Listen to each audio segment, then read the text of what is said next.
Everyone, welcome to physics संवाद। आज का जो हमारा टॉपिक है वो है magnetic field inside a long current carrying solenoid. यदि एक सोलेनोइड है और आप उसमें करंट फ्लो करते हैं तो उसमें मैग्नेटिक फील्ड कैसे प्रोड्यूस करेगी और वो जो सोलेनोइड है वो कैसे एक्ट करेगा, आइए समझते हैं। सबसे पहले तो ये समझना है हमें कि सोलेनोइड क्या होता है। ठीक है, तो सोलेनोइड बनता कैसे है।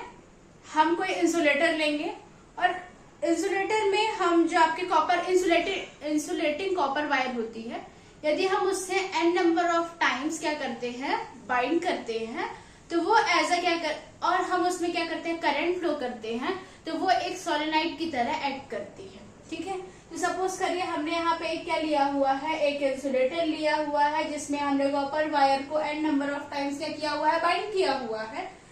तो warming of wire n times is called solenoid. जब उसमें करंट फ्लो करेगा, तो सपोज करिए ये एक सेल है या बैटरी है, हमने यहाँ से क्या किया, करंट को फ्लो कराया। ठीक है, तो इसमें क्या है, n नंबर ऑफ टर्न्स है, तो ये जो है वो सोलेनोइड की तरह एक्ट करेगा। और जैसे ही आप इसमें क्या करंट फ्लो करेंगे तो सोलेनोइड की तरह एक्ट करेगा। करंट फ्लो करेंगे तो उसमें एक मैग्नेटिक फील्ड भी प्रोड्यूस होगी, है ना। आपने पढ़ा है कि कंडक्टिंग वायर जहां भी होता है वहां पे मैग्नेटिक फील्ड होती है। ठीक है, तो ये भी तो एक कंडक्टिंग वायर ही है, बस हमने उसे क्या किया है, वाइंड किया हुआ है, इस वजह से हम उसे सोलेनोइड बोल रहे हैं, है ना। तो सोलेनोइड है तो उसमें जैसे ही हम करंट फ्लो कराएंगे तो उसमें मैग्नेटिक फील्ड प्रोड्यूस होगी, इलेक्ट्रिक फील्ड भी प्रोड्यूस होगी, as well as magnetic field भी प्रोड्यूस होगी। और मैग्नेटिक फील्ड जो होगी वो inside the solenoid as well as outside the solenoid भी प्रोड्यूस होगी। मतलब कि जो मैग्नेटिक फील्ड होगी वो इनसाइड के अंदर भी प्रोड्यूस होगी और बाहर भी प्रोड्यूस होगी। ठीक है, अंदर कैसे प्रोड्यूस होगी, नियरली यदि एक्सेस होगा तो पैरेलल के फॉर्म में, मतलब कि जो मैग्नेटिक फील्ड लाइंस होगी वो इनसाइड द सोलेनोइड पैरेलल होगी और आउटसाइड द सोलेनोइड कैसे होंगी, जैसे नॉर्मल मैग्नेट में होती है, बार मैग्नेट में। इस वजह से ये जो सोलेनोइड होता है वो एज अ बार मैग्नेट भी वर्क करता है।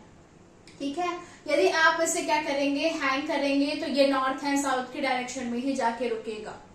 ठीक, इस वजह से आप इसे बार मैग्नेट भी, ये as a bar magnet work करता है। इसमें और बार मैग्नेट में सिर्फ इतना फर्क है कि इसमें क्या होगा, जैसे ही ये करंट की इंक्रीजिंग या डिक्रीजिंग पर डिपेंड करेगा कि इसकी इंटेंसिटी ऑफ मैग्नेटिक फील्ड कितनी होगी। और जो आपका बार मैग्नेट है उसमें किसी भी फ्लो ऑफ करंट की नीड नहीं होती है। ठीक है, ये एक, और वो किसी उसकी जो magnetic intensity of magnetic field होगी वो हमेशा सेम रहेगी बार मैग्नेट की। और जो सोलेनोइड होगा, सोलेनोइड की जो इंटेंसिटी ऑफ मैग्नेटिक फील्ड है वो n number of turns per भी डिपेंड करेगी कि आपका जो सोलेनोइड है वो कितना छोटा है, उस पर भी डिपेंड करेगी। ठीक है, और इसकी डायरेक्शन भी आप चेंज कर सकते हैं। यदि आप फ्लो ऑफ करंट की डायरेक्शन को चेंज करेंगे तो सोलेनोइड जो है वो साउथ टू नॉर्थ की डायरेक्शन में क्या होगा, चेंज हो जाएगा। अभी किसने कैसे लिया, हमने नॉर्थ टू साउथ में लिया हुआ है। यदि आप इसके करंट की फ्लो ऑफ करंट की डायरेक्शन को चेंज करेंगे तो मैग्नेटिक फील्ड की डायरेक्शन भी क्या होगी, चेंज हो जाएगी। बल्कि बार मैग्नेट में ऐसा कुछ भी नहीं होता है। ठीक है, आई होप कि आपको समझ आया होगा। Thank you. इससे में एक इम्पॉर्टेंट टर्म है intensity of magnetic field due to a current carrying solenoid. मतलब कि इंटेंसिटी ऑफ मैग्नेटिक फील्ड क्या होगी करंट कैरिंग सोलेनोइड में। तो जब इनसाइड द मैग्नेटिक फील्ड होगी तो क्या होती है, पैरेलल होती है सोलेनोइड में, है ना। तो क्या हो जाएगी, म्यू नॉट Ni।